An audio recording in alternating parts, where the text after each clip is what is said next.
This is Talk It Over, the only dating relationship podcast that begins in bed. Make the time to subscribe. Now let's pull back those sheets. Can we talk about the relationships? Can we talk it over, see how we can build? Only you and I know that's the way it goes. In this big old bed, they'll talk it over, so talk it over. Can we talk it over? We can talk it over. Can we talk it over in bed? Talk it over. Can we talk it over? Can we talk it over? Oh, in bed. We're back. Hey, y'all. So if y'all are just tuning in, this is Trish and Big O here in the background. Yep. Listen, I'm waiting my turn. I'm waiting my turn. That's all. I'm sitting here. I'm taking notes. I'm taking names. She said this. I'm writing down everything. Can I interject for a second?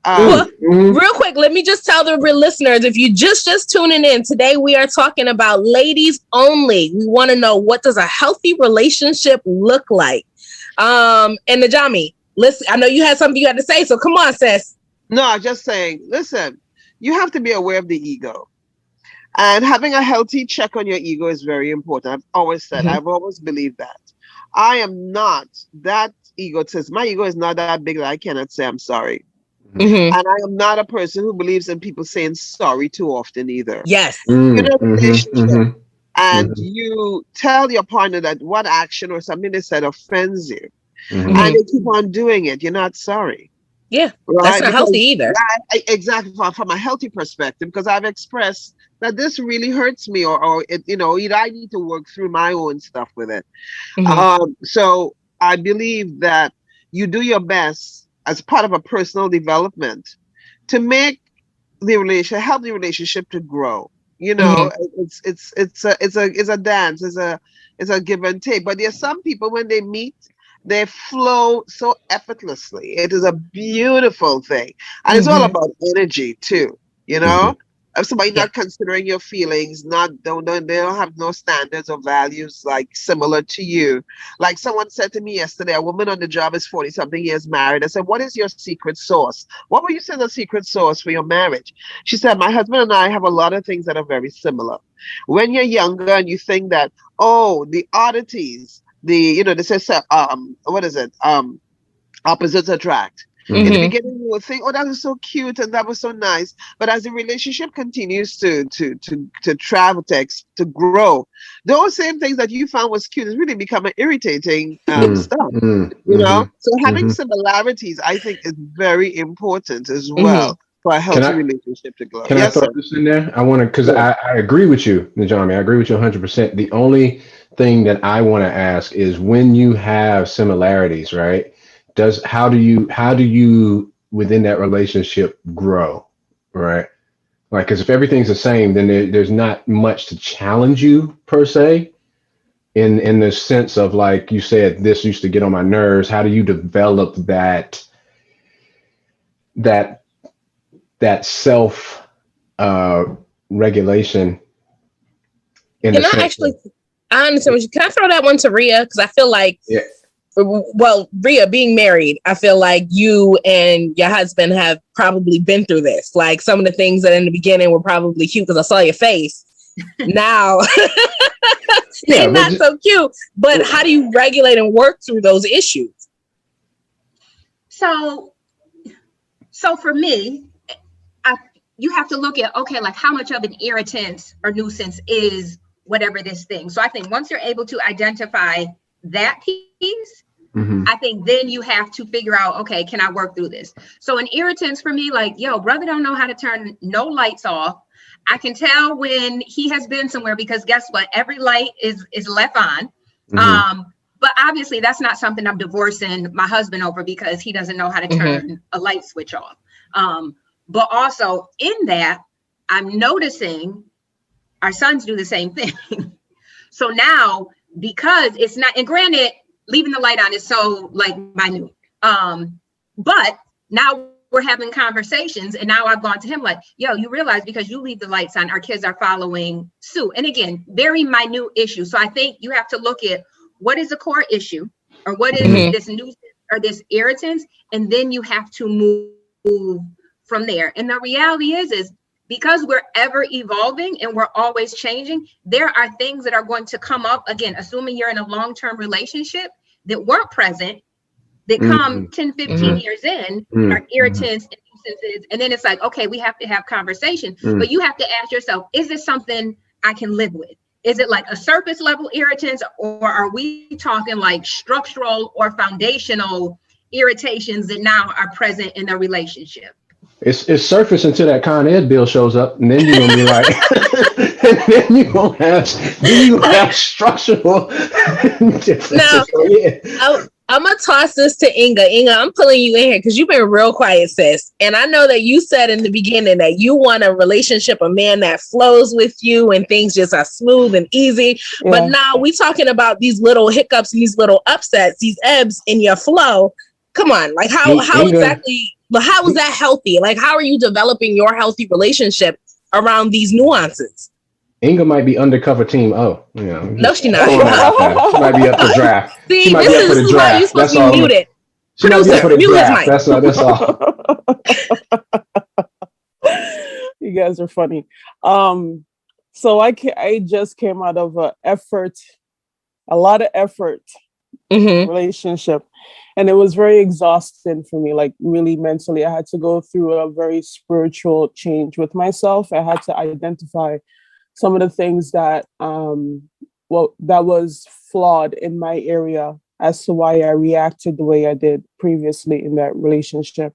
And I realized that there's some things that when I first started in that relationship, I didn't like to do. Now I like to do it because he doesn't like to do it. I appreciate that now. And I was putting so much effort into him seeing, like, for example, a love language that I identified that I love now. And I realized that I need to go. And the next time I go into something serious, I don't want it to feel that way. Now I can't control how it's going to be. So I'm going to give you a perfect example. I went on a date the other day, and this is a guy that likes me from the very first time he met me years ago, like probably 10 years ago. And I didn't know how to react to that. Great guy. He's like the perfect guy on paper. And I said to myself, I said, oh my God, I don't know what to do with this because this is what I always wanted. But how do I react to that? And when I met up with him, I saw that he was putting so much work into impressing me. And I had to stop for a second. I said, remember that we were friends. Remember, we always used to go out all the time without you doing any of that. Don't change that. Because I'm going to lose interest in you. I'm going to get turned off because we weren't able to go into a restaurant that he wanted to take me to. And I said, it's okay. And I could see that he was like very upset about that. I said, no, it is okay. Because maybe next time, because this restaurant is so special to you, next time we're going to enjoy it a little bit better than what it was supposed to be today. And the whole entire date was like, he kind of relaxed a little bit and it just went on beautifully. And at the end of the night, he said, Inga, thank you for still being yourself in this. I know that I was struggling in the very beginning because I wanted to impress you. And I said, why are you? We're friends. I'm trying to discover this feeling that you're feeling inside as well on my own part. So you had to give me time. And that made him feel a little bit better. So basically, I'm just trying to tell him to just continue being my friend. And there will be no effort in there. I love that. No, I love that because for me, that says that for you, healthy looks like a bonding friendship before anything else. Like if I can't be your friend, then that's the foundation for our healthy relationship. If I can't be your friend, there's a disconnect. There's something unhealthy about this. So, I think when it comes to ladies, that most of us we feel more than men do. We feel we're more emotional by nature. Most of us are. And in that, a lot of what is healthy for us has to do with how we feel about a situation, how we feel about going into a situation. Like, we want you to be your genuine self. We want you to, you know, to relax and be calm and at ease when you're with us. And I think that speaks volumes more than someone that does go above and beyond to impress. Now, don't get me wrong. I like somebody to impress me. Take me out. Spend $500 on me on dinner. Like, like, I'm not gonna front. Impress me. Show me your best self. But in the same instance, I do need someone that I can talk to, someone that I can be myself with, someone that I can, and if we set that precedent very early on, that I can talk to you and the conversation is very easy and it flows and it just works, that's what I expect throughout the relationship. I don't ever want to come to a point where the communication, I feel like I can't speak to you. And I've been in those situations where I've been with someone and it started out real easy and it was nice and it flowed very well. And then we got to a point where I just couldn't talk to you anymore. And that was like the first sign of an unhealthy relationship to me, that I can't talk to you. Like, I'm scared to talk to you. I'm scared to tell you what's on my mind. And, you know, and it was little things that they did that turned the table of the relationship. So listen, girl, I feel you. I hear you. I'm with you 100%. Yeah, I experienced that in my last relationship. It was just like, it was cool in the beginning, and then I'm afraid to speak. And that's not good after a while. Yeah. Do y'all have a turning point, Trish? Do you know when that kind of flipped? Was there like a specific instance that happened that just made you make that decision? So what's funny is, remember last week's topic was what do you do when your partner doesn't believe in you? Mm-hmm. I'm gonna talk to y'all real quick. So my last relationship, so my last relationship, literally that was the turning point. He said he made a comment that he didn't believe I could do the things that I said I was working on that I could do. He didn't believe in me. And that for me was the turning point where I just said, now I can't talk to you. Now, because you don't believe in me, like anytime I feel like you display any sort of almost distrust or negative energy, it kind of, for me, it starts to put me up at bay. I'll probably talk through it the first or second time. And then if it keeps happening, that's it for me. Like, I've had people tell me I'm super emotional, and I'm like, yeah, I know. Yeah. But the more you keep saying it, the less I'm going to actually show you. So for me, that's how it works. So I don't know what about Andrea. You know, we haven't heard much from Andrea. I see you over there. In and out. Andrea's like Chicago, I'm so sorry. I'm at a bookstore too. Like, I'll try to do everything. That's my Andrew's problem. That's probably why I can't have a healthy relationship, because I just do too much. Honestly. But I really enjoyed, and I think that I thoroughly took notes mentally with what everybody was saying. And I like the fact that everybody kind of has a different perspective and a different background. I know me, I'm a single lady, and relationships come really hard to me. And I think that what I've been reflecting on the past week is that I'm learning that a lot of the way that I am in relationships is because of what I've learned from my parents, and seeing what I learned from my parents is kind of what I'm learning now. And I'm trying not to be present in my relationships like how I learned through my parents, because I feel like a lot of what they do is very toxic. And so I'm trying to stay away from that.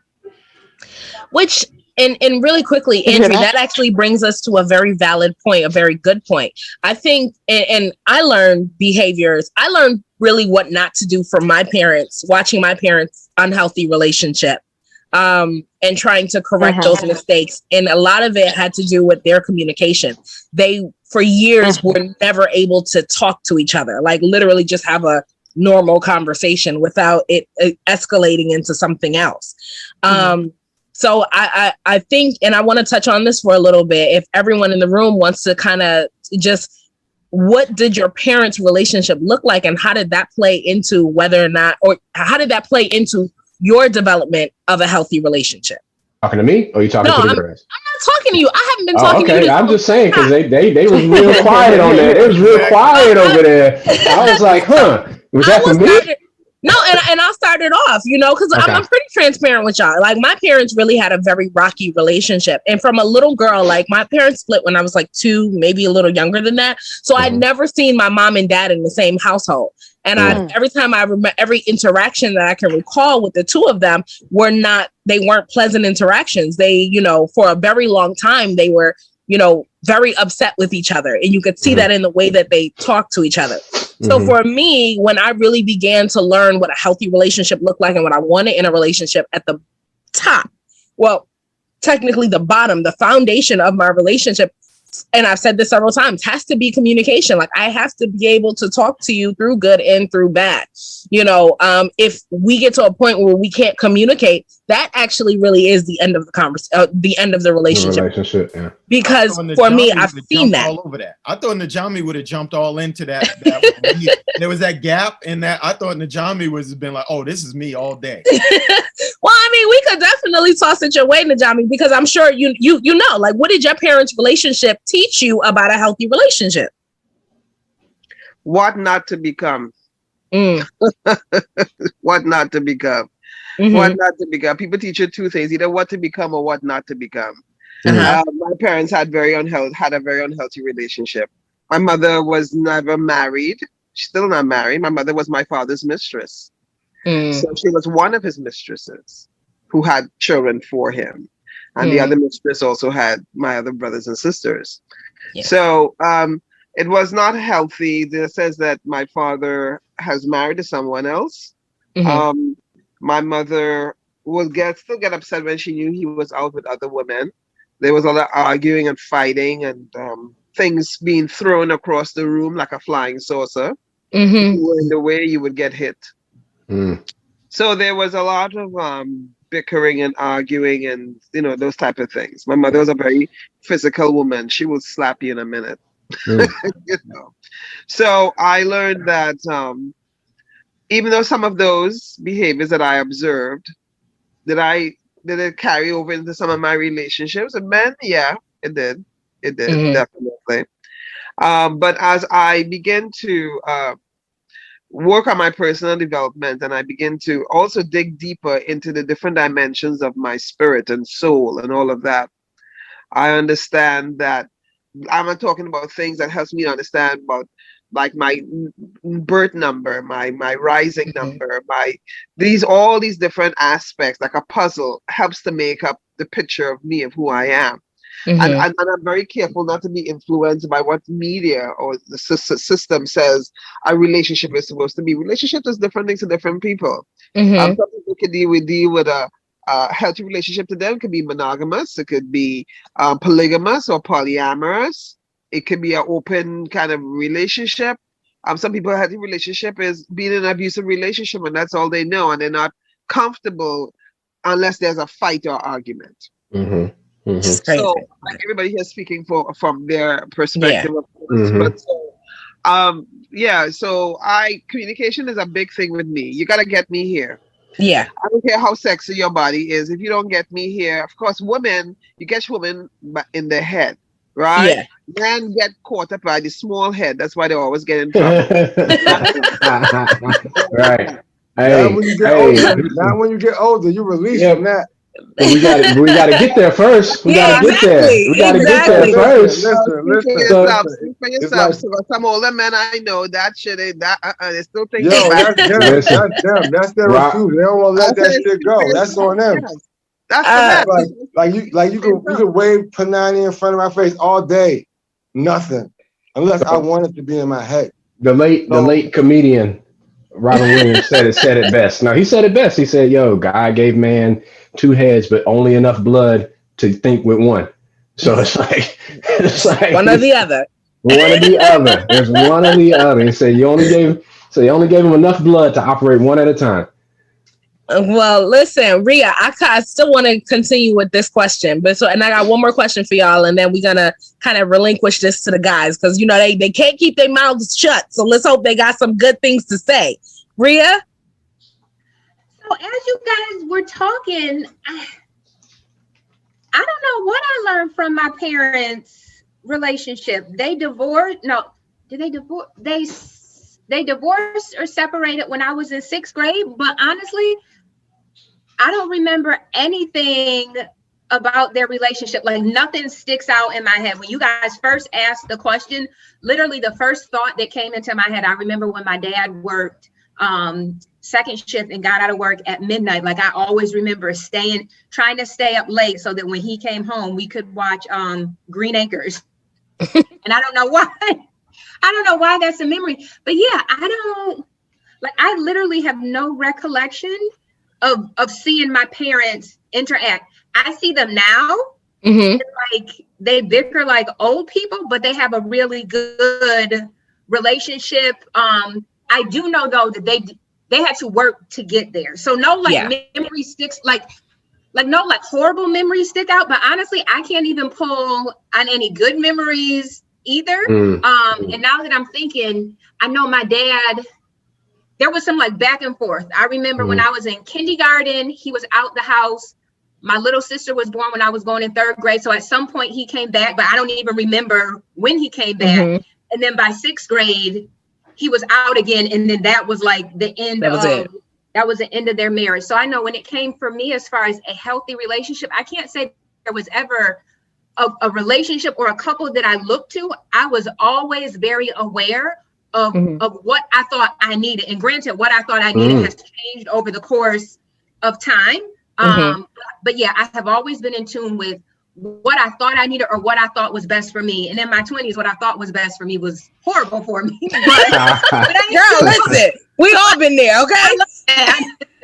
That's interesting though. That's really interesting. I have a question for you, Rhea. Because your parents, you don't have any good or bad memories for your parents. You think that you and your husband work to create those memories for your kids?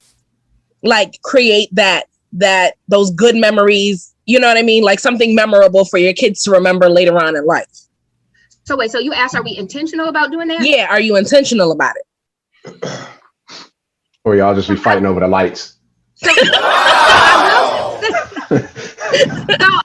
Score one for Team Olin on that. Arguing over the lights, FY. So here's the deal. My husband's personality, and not that I'm an intense person by any imagination, or at least I don't think I am. My husband is like so laid back. Like it takes a whole lot to ruffle his feathers. I know I was very intentional about not arguing in front of our kids, and not that we're arguers anyways. But even with disagreements when our kids are present, I'm very intentional about tone of voice, because I never want them to perceive something to be bigger than it really is. And then in that sense, I want to always try and model for them that it's okay to disagree with somebody, but that disagreement doesn't have to look dysfunctional or yelling and cussing and things of that nature. So Rhea, I'm sorry, but allowing them to see that, right? That can be a teaching moment. It doesn't have to be a dysfunctional moment. It can be a teaching moment, right? So it's good for children to see kind of the conflict on some level in a controlled environment like home, where you can teach them actually how to resolve conflict, right? Absolutely. So, I mean, no right or wrong, but you know, it's sometimes I would say that the thing that really messed me up was a lot of the stuff that my family hid from us that we should have been able to see, right?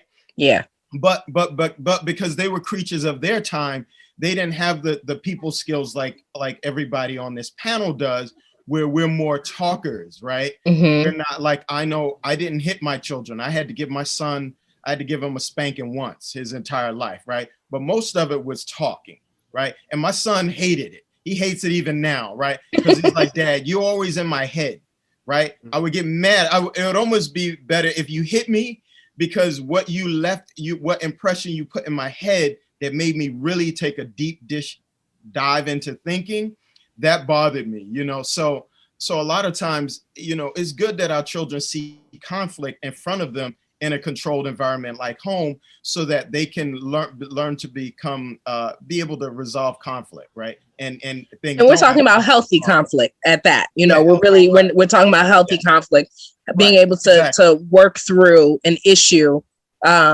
using adequate communication.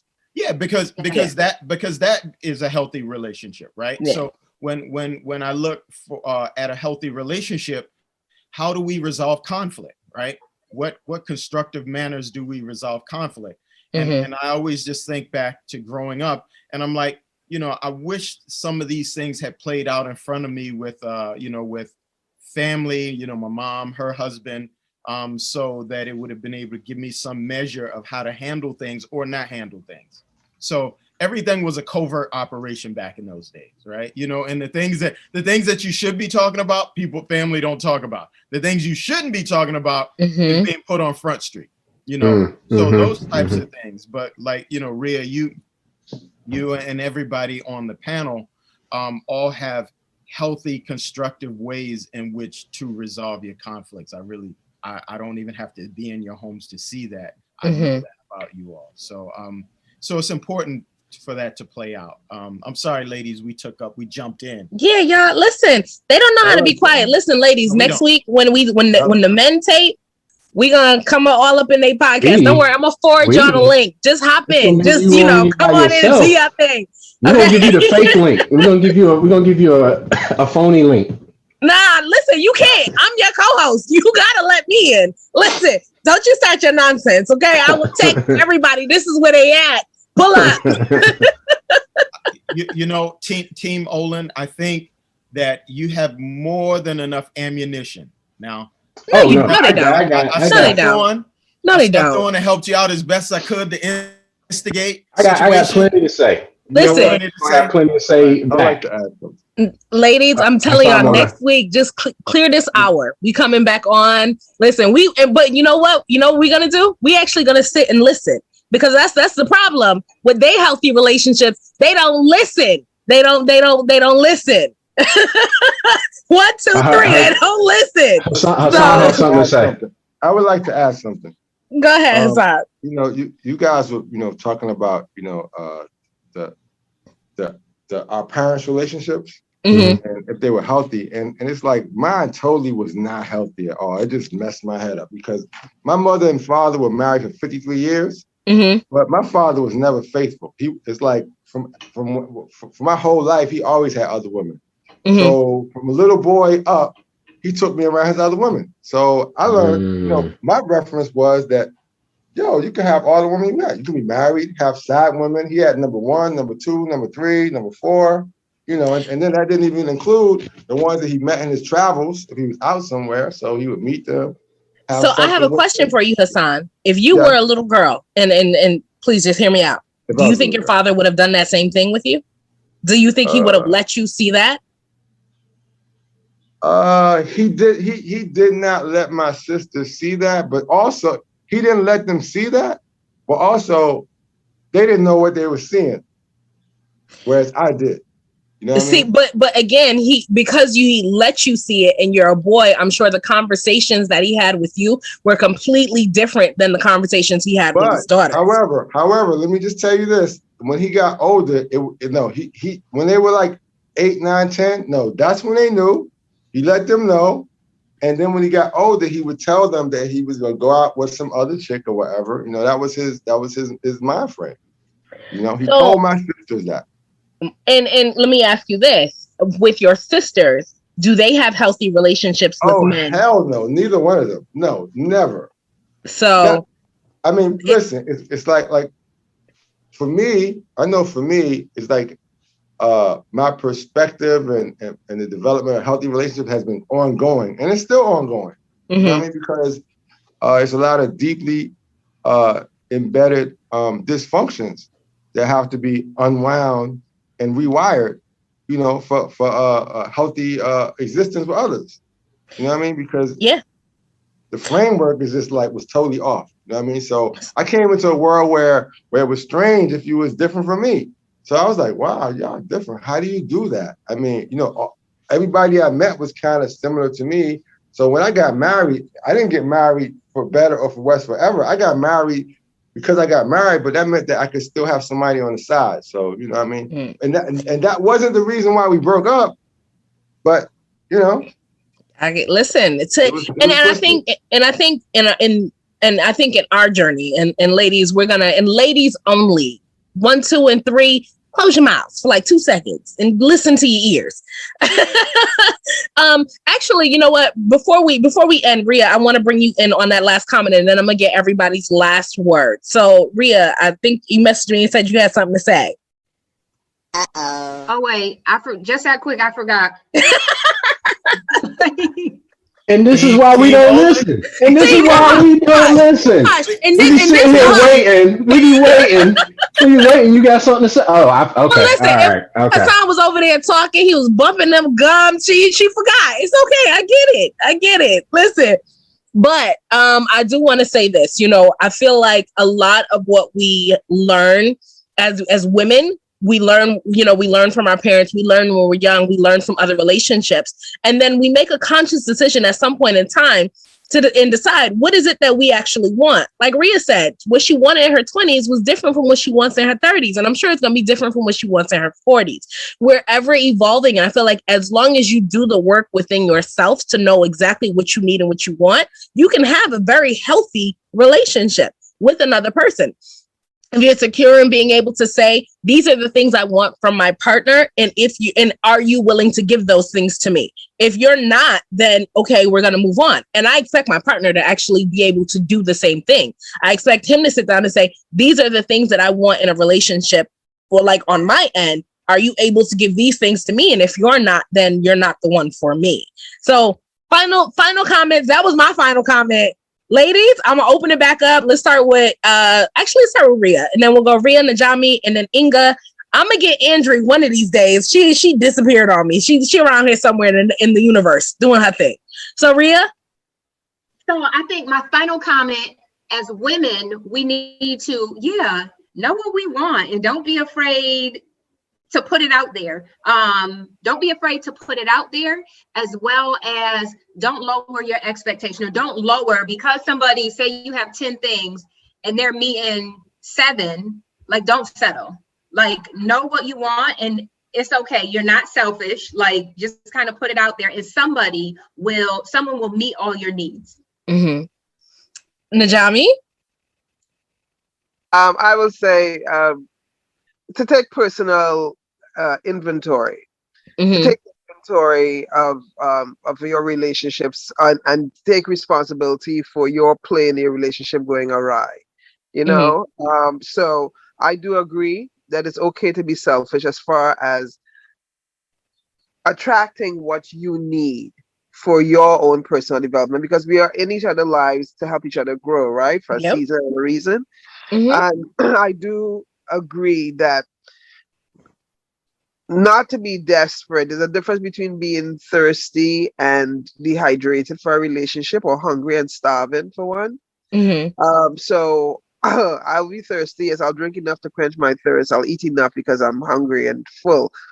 But just learn from that and do your best, not to, like if you're a person who like to go into people's phones and, that was a big thing in a relationship, or you have some trust issues or certain things, you need to work on that.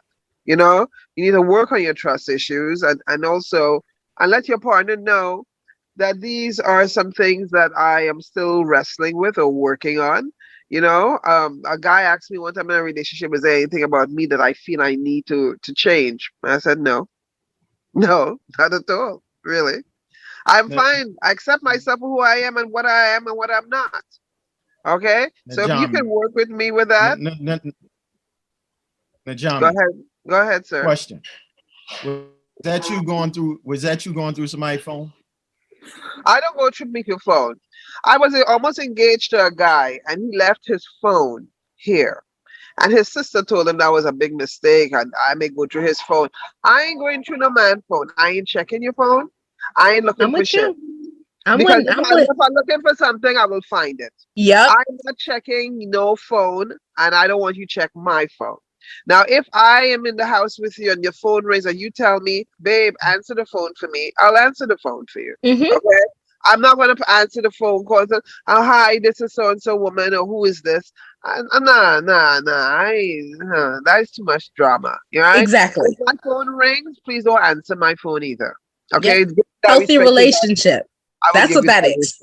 Exactly. If my phone rings and I say, babe, can you answer the phone for me, please, or whatever? No problem. But we have to also respect people's boundaries and parameters in healthy relationships as well. So that's just my tea on that. Awesome. And last of all, but not least, Inga, come on with the last gems and jewels for today. Once again, effortless. My personality is very cool and calm, and I don't need too much to even get me excited. Like the smallest things just like warms my heart. I'm just like that. So I think that we all just need to just be ourselves in everything that we do, and in a relationship, and just enjoy each other. And if we find that we don't like something, speak about it. Say what you have to say right there. Now, two people have to be confident enough to take all of that. I could take it. Is the person in front of me can take it? I hope so. So I'm ready to give it and also receive the truth that they're telling me. So just self-development all the time, constantly, and just effortless. Seriously. Awesome. Yeah. Awesome. Well, listen, talk it over. This has been an amazing, amazing conversation. Eeny, meeny, miny, and the rest of the boy crew, Mo, the 7 dwarfs, whatever y'all want to call yourselves. Listen, next week, we coming back. Yes, listen, Team Olin, we coming back in here full force next week. And we're going to say it and we're going to listen to what y'all got to say. How about this? I propose the fellas we have our say, and then we all come back. I like that. And battle it out. I like that. The ladies can listen to, because I'm gonna tell I'm gonna tell my panel, hey, listen to the podcast, the ladies edition, so you can go ahead and have something. But that's kind of like cheating. No, because y'all gonna get the same thing. We're gonna do ours, and then y'all get to listen as well, and then we're gonna come back and have the third or fourth or whatever battle. Because it might be. We'll see. Might be best of 5. Might be best of 7. You know what I think? Who knows? I think after this podcast and you do yours, the men, we're gonna come back so strong for you guys, because I feel like you guys have something up your sleeves. Trisha, you projecting, Inga. You projecting. It's listen. Fight. That's because we be on the same plane. All the ladies, we vibrating on the same y'all plane. Y'all creating drama. Ain't no drama even happening. Y'all already creating it. See? See? Listen, y'all. It has been great. This has been a great conversation. Oh, so you want to take us out? Hey, so I want to thank all of y'all. Thank you for joining us. Thank you for having Trisha's back. You. Can't wait to have y'all here again, especially after we have our take. I want to thank K.I. from Best Side for jumping on and helping out. Thank Anna Banana, Bumpy, all of our producers, Hassan, and in the immortal words of K.I., slow motion. Peace. Amazing.